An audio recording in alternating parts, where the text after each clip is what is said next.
Assalamualaikum warahmatullahi wabarakatuh. Hari ini kita akan bahas materi yang terakhir di mata kuliah penganggaran perusahaan ini, yaitu tentang analisis efektivitas dan efisiensi atas pelaksanaan anggaran. Nah, apa sih yang dimaksud? Analisis efektivitas dan efisiensi atas pelaksanaan anggaran itu merupakan analisis yang dilakukan untuk menentukan atau menyimpulkan apakah manajemen perusahaan sudah bekerja secara efektif dan efisien atau belum dalam pelaksanaan anggaran. Nah, untuk informasi yang dibutuhkan itu ada dua, yaitu yang pertama ada anggaran, yang kedua ada realisasi. Nah, rumusnya itu di sini ada dua, yaitu ada BBL dan ada TKL. Nah, untuk variansnya itu kita menggunakan varians upah di mana dari pihak eksternal dan varians efisiensi dari pihak internal. Nah, untuk rumus dari TKL sendiri itu varians upahnya adalah upah anggaran dikurangi upah realisasi dikali jumlah DLH realisasi. Untuk yang varians efisiensi itu jumlah DLH anggaran dikurangi jumlah DLH realisasi dikali upah anggaran. Untuk yang BBL, varians upahnya itu rumusnya adalah harga anggaran dikurangi harga realisasi dikali jumlah SP realisasi. Kalau varians efisiensi BBL itu jumlah SP anggaran dikurangi jumlah SP realisasi dikali harga anggaran. Nah, di sini sebenarnya perbedaannya hanya sedikit. Untuk cara menghafalnya, kalian perlu menghafalkan sedikit saja, yaitu kalau varians upah itu pasti kalau enggak upah ya harga. Gitu rumus awalnya. Kalau BBL berarti harga, kalau TKL itu berarti upah. Jadi cara ngafalinnya, varians upah itu berarti upah anggaran dikurangi upah realisasi. Jadi anggaran dulu dikali realisasi dulu. Terus dikali jumlah DLH, ikutnya realisasi. Mengapa? Karena kita hitungnya adalah realisasinya untuk upahnya. Nah, jadi kalian kalau ngafalinnya itu kalau varians upah itu kalau TKL berarti upah anggaran dikurangi upah realisasi dikali jumlah DLH realisasi. Gitu ya. Berarti kalau yang BBL berarti harga anggaran dikurangi harga realisasi dikali jumlah SP realisasi. Gitu cara ngafalinnya. Kalau yang varians efisiensi berarti kebalikannya. Jumlah DLH anggaran dikurangi jumlah DLH realisasi dikali upah anggaran. Nah, ini biasanya kebalik rekan-rekan. Lalu yang BBL itu berarti jumlah SP anggaran dikurangi jumlah SP realisasi dikali harga anggaran. Nah, gitu. Jadi nanti waktu ujian kalian pasti ini soal ini keluar. Entah itu yang diminta hanya BBL atau entah TKL. Gitu. Oke, kita langsung lanjut di soal. Yang pertama ada manajemen PT Ceria sedang melakukan evaluasi terhadap kinerja perusahaannya untuk tahun 2016. Dan salah satu tolak ukur yang digunakan untuk mengukur keberhasilan perusahaan adalah anggaran perusahaan tahun 2016. Data yang tersedia dalam kaitannya dengan anggaran dan realisasi tahun 2016 khususnya untuk komponen biaya produksi adalah sebagai berikut. Di sini ada rencana, ada realisasi. Rencana itu anggaran. Yang pertama ada unit barang yang diproduksi untuk anggaran itu sebesar 16.000 unit. Lalu standar jam tenaga kerja langsung atau standar TKL DLH-nya itu 2,5 jam. Lalu tingkat upah rata-rata per jamnya itu Rp100. Kemudian untuk realisasinya, dia unit barang yang diproduksinya itu ternyata hanya 15.000 unit saja. Sedangkan jam buruh selama 1 bulan, ini selama 1 bulan itu sebesar 37.000 jam. Nah, biaya buruh 1 bulan itu merupakan sebesar 4.070.000. Berdasarkan data di atas, jika saudara konsultan keuangan PT Ceria, maka A. Bagaimanakah kinerja perusahaan ini? Apakah perusahaan sudah bekerja secara efisien atau belum? B. Apa saran perbaikan yang dapat saudara berikan kepada manajemen perusahaan untuk operasionalisasi perusahaan tahun yang akan datang? Oke, langsung aja kita ke Excel ya. Nah, selanjutnya kalian itu bikin tabel dulu yang isinya adalah keterangan rencana yang disesuaikan, realisasi, kemudian penyimpangan. Oke, di keterangan itu ada unit produksi, lalu ada DLH, kalau dalam TKL, kalau dalam BBL berarti SP. Ini ada DLH per unit, lalu ada jumlah DLH, kalau di BBL jumlah SP, lalu ada upah per jam, kalau di BBL itu harga, yang terakhir ada total upah, di BBL total harga. Gitu. Kita lihat dulu di soal, untuk unit produksi rencana itu adalah sebesar 16.000 unit. Oke, 16.000 unit. Lalu DLH per unitnya ada 2,5 jam. Oke, jumlah DLH itu adalah perkalian antara unit produksi dikali DLH per unit. Jadi langsung aja 16.000 dikali 2,5. Hasilnya 40.000. Lalu untuk upah per jamnya adalah sebesar 100 rupiah. Upah per jamnya 100 rupiah. Nah, untuk total upah itu adalah perkalian antara jumlah DLH dikali dengan upah per jam. Jadi 40.000 dikali 100 rupiah. Hasilnya adalah 4 juta. Nah, setelah kalian mengerjakan rencana, kalian langsung mengerjakan realisasinya dulu. Gitu. Untuk realisasi, unit barang yang diproduksi adalah 15.000. 15.000, lalu DLH per unitnya di sini kan nggak diketahui, yang diketahui adalah jumlah selama 1 bulan. Jadi caranya yang DLH per unit itu adalah yang diketahui itu sebesar DLH 1 bulannya yaitu 37.000 jam, itu kalian bagi dengan unit produksi selama 1 bulan, yaitu adalah 2,47 ya.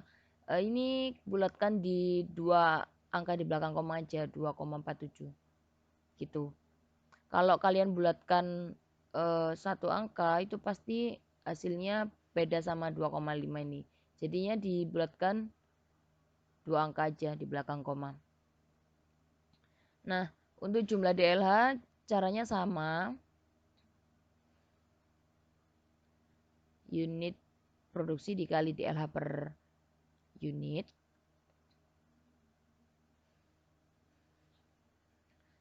Nah, terus untuk upah per jamnya itu kan yang diketahui di sini adalah biaya buruh selama 1 bulan. Nah, itu kalian bagi dengan upahnya dia per jamnya. Jadi caranya adalah 4.070.000 kalian bagi dengan jumlah DLH-nya.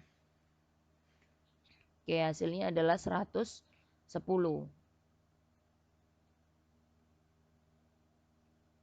Untuk total upah sama, hasilnya adalah 4.070.000.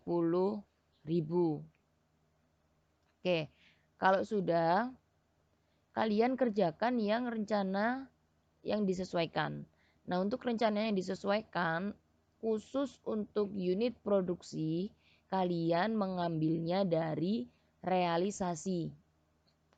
Mbak ulangi lagi ya, untuk rencana yang disesuaikan, yang pertama kalian mengerjakan unit produksi, itu pertama kali kalian lihatnya adalah di realisasi. Jadi untuk unit produksi itu ngambilnya dari realisasi sebesar 15.000 unit.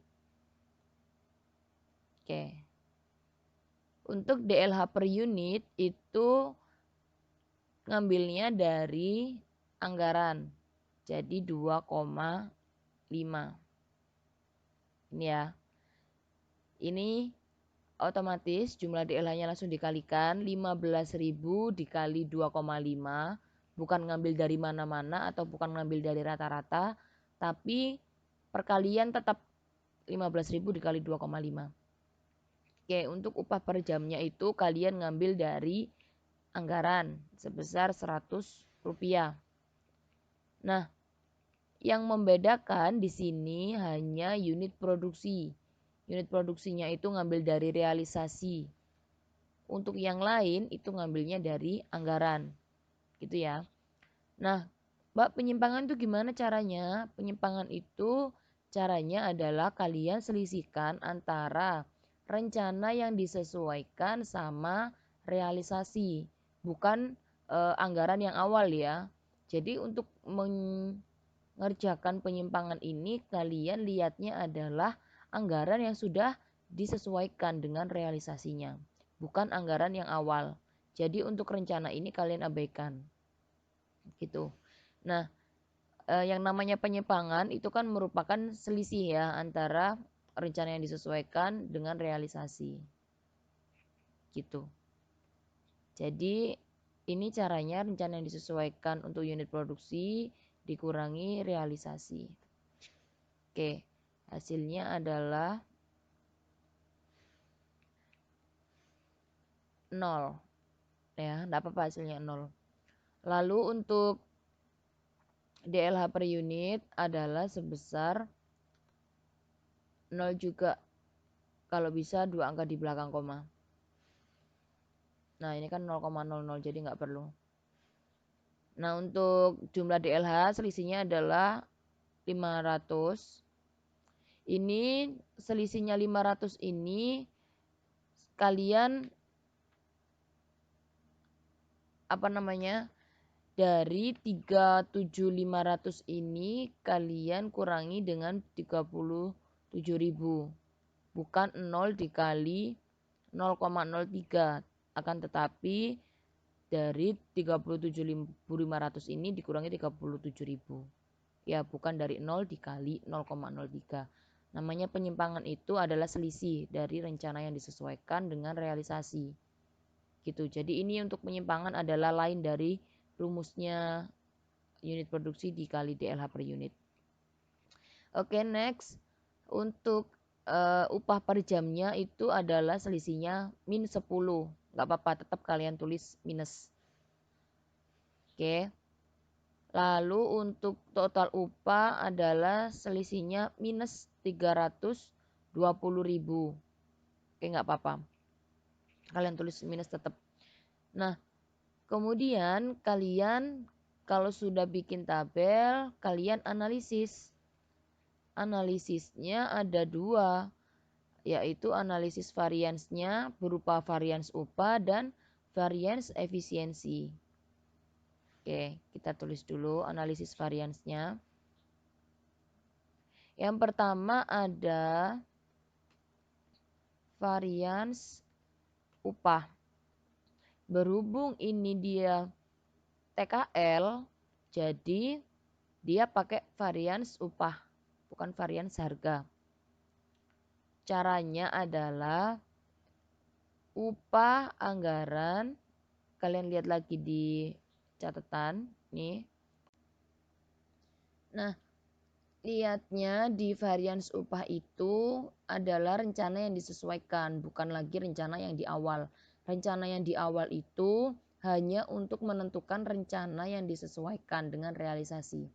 Jadi untuk mengerjakan varians upah dan varians efisien, nanti kalian lihatnya adalah di rencana yang disesuaikan. Oke, kita hitung upah anggaran kalian masukkannya di rencana yang disesuaikan sebesar 100 dikurangi upah realisasi yaitu 110 dikali jumlah DLH realisasi. Jumlah DLH realisasi itu sebesar 37.000. Hasilnya adalah minus 370.000. Nggak apa-apa, minusnya nggak usah. Itu tetap dipakai negatifnya. Lalu yang kedua ada varians efisiensi. Varians efisiensi itu rumusnya adalah jumlah DLH anggaran dikurangi jumlah DLH realisasi dikali upah anggaran. Oke, kita masukkan jumlah DLH anggaran sebesar 37.500 dikurangi jumlah DLH realisasi yaitu 37.000 dikali upah anggaran. Upah anggarannya adalah 100. Hasilnya adalah 50.000. Nah, untuk menjawab soal yang A, soalnya adalah bagaimanakah kinerja perusahaan ini, apakah perusahaan sudah bekerja secara efektif atau belum? Jawabannya adalah untuk soal yang A, perusahaan sudah bekerja secara efektif dan efisien. Mengapa? Lihatnya adalah kalian fokus kepada varians efisiensi. Jika varians efisiensinya itu positif, maka perusahaan sudah dikatakan bekerja secara efektif dan efisien. Kalau varians efisiensinya negatif, berarti perusahaan ini ya, kalau perusahaan ininya misalnya minus 50.000, ini contoh saja, berarti jawabannya adalah perusahaan belum bekerja secara efektif dan efisien. Mengapa dikatakan belum? Bisa jadi nanti perusahaan bisa merubah anggarannya di bulan ke depan atau di tahun yang akan datang. Gitu. Kalau varians efisiensinya itu positif, berarti perusahaan sudah bisa dikatakan bekerja secara efektif dan efisien meskipun varians upahnya negatif. Tapi kalau perusahaan itu memiliki varians efisiensinya itu negatif, maka perusahaan dikatakan belum bekerja secara efektif dan efisien. Sekarang soal yang B, yang ditanyakan adalah apa saran perbaikan yang dapat saudara berikan kepada manajemen perusahaan untuk operasionalisasi perusahaan di tahun yang akan datang. Nah, untuk yang B ini sebenarnya terserah kalian, itu menurut kalian itu saran apa sih yang harus diperbaiki perusahaan agar perusahaan ini lebih bekerja secara efektif dan efisien. Untuk yang soal ini kebetulan kan perusahaannya ini sudah bekerja secara efektif dan efisien. Jadi nggak usah diisi, nggak apa-apa kalau perusahaan itu sudah bekerja secara efektif dan efisien. Tetapi kalau perusahaan itu belum bekerja secara efektif dan efisien, itu bisa dengan yang pertama adalah perusahaan belum bekerja secara efektif dan efisien itu bisa melakukan, perusahaan harus melakukan training kepada karyawan agar dapat memproduksi lebih banyak lagi. Nah, itu cara yang pertama. Cara yang kedua, bisa perusahaan harus menservis mesin setiap tahun atau setiap bulan gitu. Ini setiap bulan aja. Lalu yang ketiga, bisa dengan perusahaan harus mengetahui kenaikan serta penurunan upah karyawan dari pemerintah. Mengapa Mbak Sisil ngasih saran begini? Bisa jadi yang pertama, perusahaan itu tidak pernah melakukan training kepada karyawan. Jadinya unit produksi yang dihasilkan karyawan itu semakin sedikit atau semakin berkurang. Yang kedua, mengapa Mbak Sisil ngasih saran seperti ini? Bisa jadi perusahaan itu tidak pernah menservis mesinnya setiap bulan atau setiap tahun. Oleh karena itu, mesin yang digunakan untuk memproduksi tidak bisa menghasilkan unit produksi yang lebih banyak. Gitu. Yang ketiga, perusahaan harus mengetahui kenaikan atau penurunan upah karyawan dari pemerintah. Mengapa? Karena bisa jadi perusahaan ini memberikan upah kepada karyawan itu bisa melebihi dari pemerintah atau malah berkurang sekali dari pemerintah, dan itu bisa menyebabkan pengeluaran perusahaan itu bertambah atau berkurang. Seperti itu. Untuk soal selanjutnya nanti Mbak Sisil kirimkan di grup seperti biasa. Ini merupakan minggu terakhir sebelum kalian kuis. Jadi untuk minggu depan kalian usahakan mempelajari dari materi awal, yaitu anggaran penjualan tetap, sampai dengan analisis efektivitas dan efisiensi ini. Jadi mulai dari anggaran penjualan, anggaran produksi, BBL, TKL, BOP, lalu ada anggaran variabel, ya kan, ada anggaran kas, lalu kemarin itu ada analisis efektivitas, ini pokoknya yang terakhir. Jadi kalian harus belajar dari mulai minggu kedua ya, anggaran penjualan itu. Oke, sekian video tutorial dari Mbak Sisil, kurang lebihnya mohon maaf. Wassalamualaikum warahmatullahi wabarakatuh.